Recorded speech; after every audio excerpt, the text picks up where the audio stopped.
California had always been a land of dreams. For Michael Carter, it was home, a place where golden sunsets painted the sky and the scent of eucalyptus trees carried on the warm breeze. He lived in a quiet suburb outside Los Angeles with his wife, Sarah, and their 8-year-old daughter, Emily. Life was predictable, peaceful, and built on years of hard work and love. Michael was an architect, spending his days designing homes for families much like his own. He loved his work, especially the moments when a blueprint became a reality, a structure standing tall under the California sun. Sarah, a high school teacher, had an undeniable passion for literature and shared it with her students. Emily was an imaginative child, always sketching fantastical worlds and telling stories of grand adventures. Their world was one of stability, filled with weekend picnics, family movie nights, and the occasional road trip to the coast. The house they lived in was small but cozy, nestled in a neighborhood where everyone knew each other. They had a dog, Max, a golden retriever who loved chasing Emily around the backyard. Their lives revolved around simple joys, morning coffee on the porch, the sound of laughter echoing through the halls, and the comfort of knowing that each day would unfold just as expected. Michael often found himself reflecting on his life, appreciating the normalcy he had built. He had grown up in a different world, in a crowded apartment in New York where noise and chaos were constants. Moving to California had been a fresh start, a way to escape the relentless pace of the East Coast and create something better for his family. Sarah had been his anchor, the person who convinced him to take the leap of faith and settle down in Los Angeles. They met in college, bonded over a love of books and late-night coffee runs. When Emily was born, their love deepened, solidifying their partnership in ways they never imagined. Parenthood had changed them, making them more patient, more selfless. Every decision they made was for Emily's future. Their daily routine was comforting. Mornings began with the sound of the coffee machine humming in the kitchen, Michael reading the newspaper while Sarah packed Emily's lunch. They took turns dropping her off at school before heading to work. Evenings were spent cooking together, Emily sitting at the kitchen counter, talking about her day. On weekends, they explored California's many landscapes, hiking in Griffith Park, strolling along the Santa Monica Pier, or taking road trips up the coast. Emily loved the ocean, the way the waves crashed against the shore, the endless horizon stretching before her. "It looks like magic," she often said, and Michael couldn't help but agree.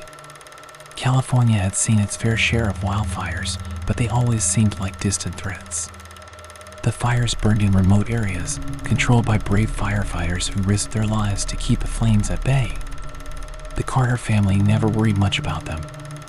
Life was good, and the idea that it could change never truly crossed their minds.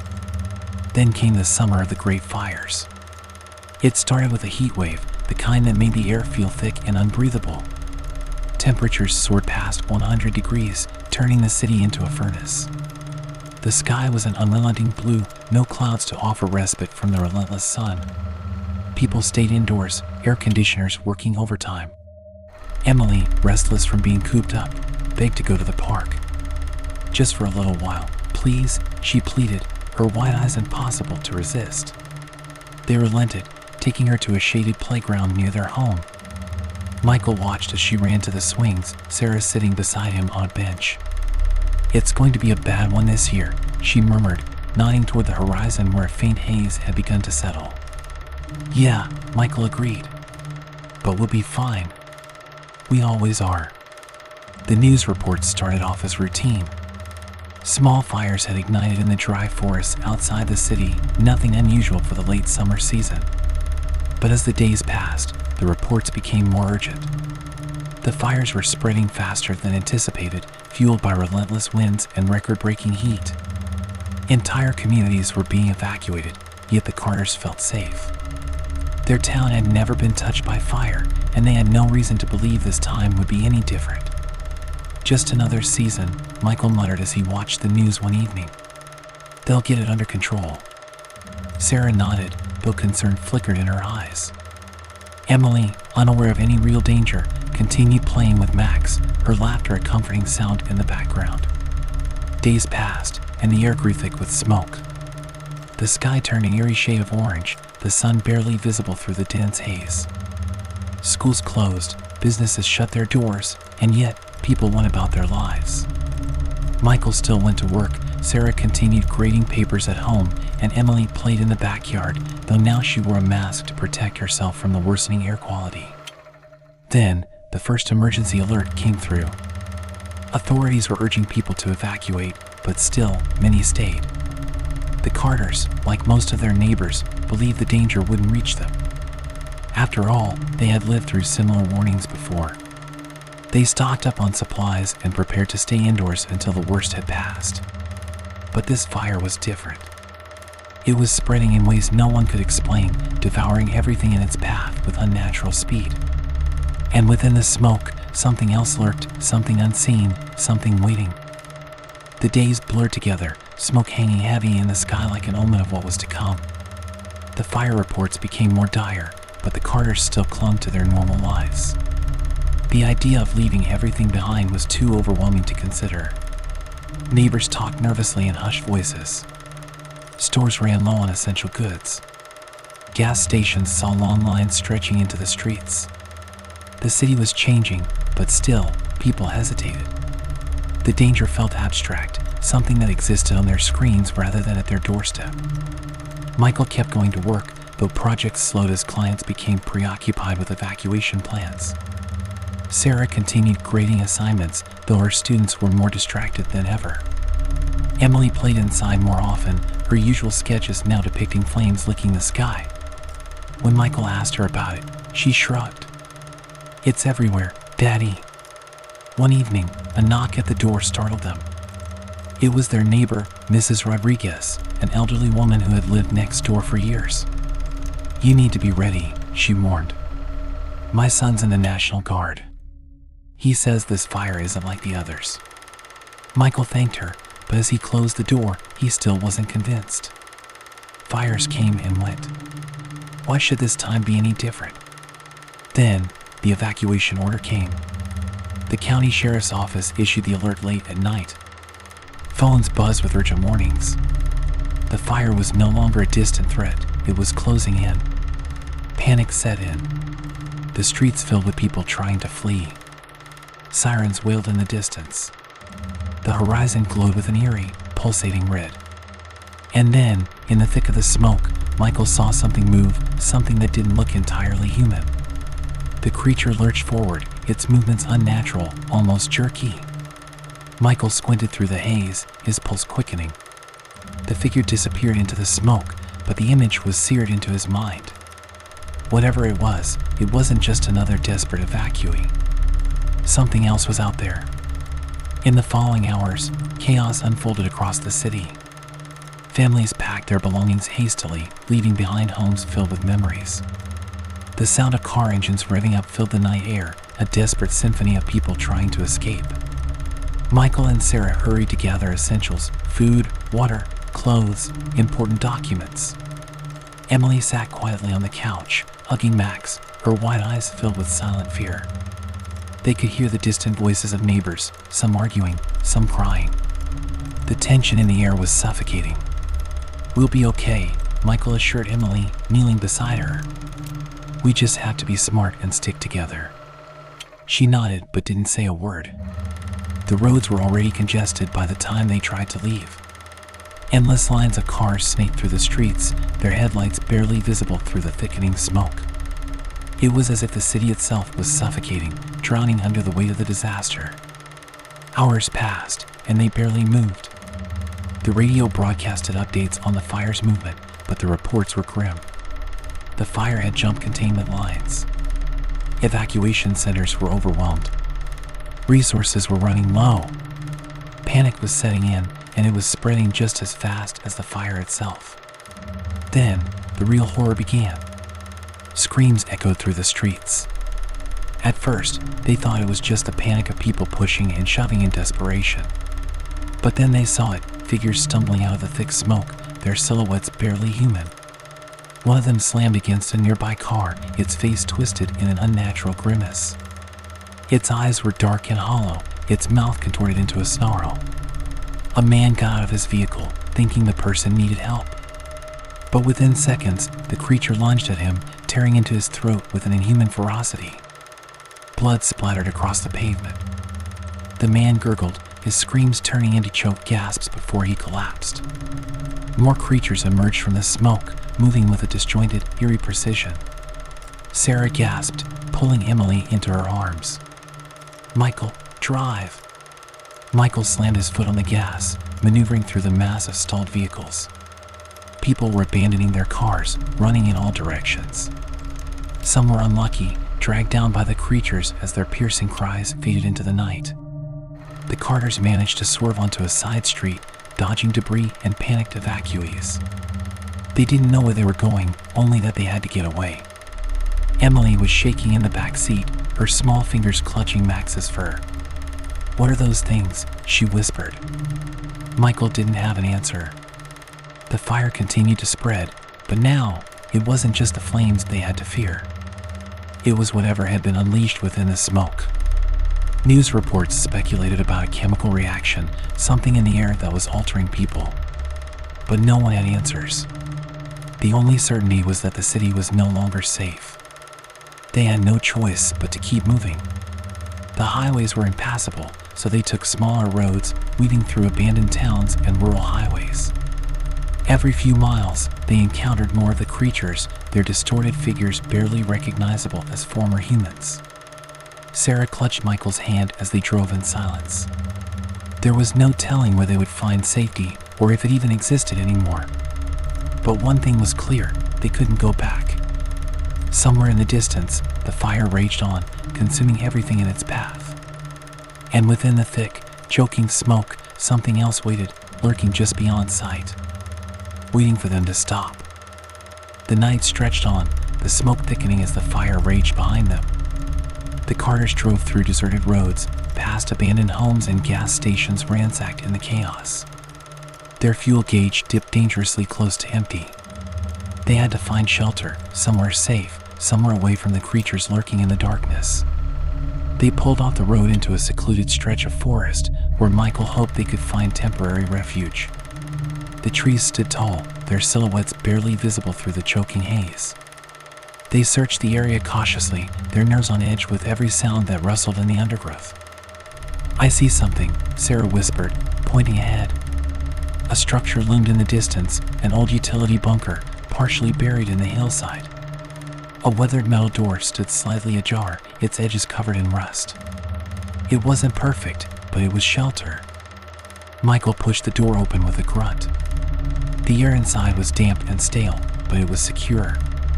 There were no windows, just thick concrete walls that had been built to withstand disaster. It would do.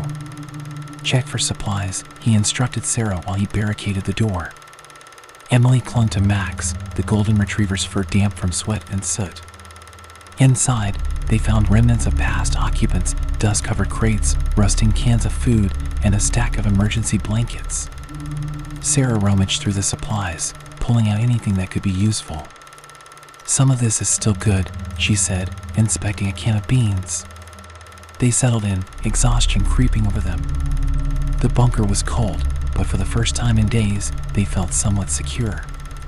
Michael sat with his back against the wall, listening to Emily's slow, steady breathing as she drifted into sleep beside Max. Then, the sound came. A distant, rhythmic pounding. Thump, thump, thump. At first, Michael thought it was thunder. But no storm had come to break the oppressive heat. The ground trembled slightly beneath them, a deep vibration that made his stomach churn. Sarah sat up. "Do you hear that?" Michael nodded, creeping toward the bunker's entrance. He pressed his ear against the heavy metal door, his breath held tight in his chest. The pounding grew louder. Thump, thump, thump. Michael unlocked the door just enough to peer outside. Smoke still blanketed the forest, thick and suffocating, but through it, he could see movement, something massive shifting in the distance. Then, it stepped into view. A monstrous figure loomed above the treetops, its form barely visible through the haze. It was impossibly large, towering higher than any creature should. With every step, the earth trembled, trees snapping like twigs beneath its enormous feet. It moved with purpose, heading toward the city. Michael's throat went dry. Whatever this thing was, it was something beyond comprehension, something the fire had awakened or released. Sarah joined him, her hand clutching his arm as she stared at the towering shadow. "What is that?" she whispered in horror. Michael had no answer. But one thing was certain. The fire wasn't the only thing consuming the city. And whatever was out there, it wasn't finished yet. Time lost meaning in the bunker.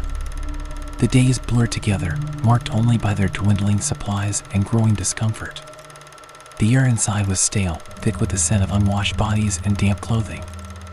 Their skin felt grimy, and their clothes clung to them like second skin. Without proper hygiene, their hair matted, their nails caked with dirt.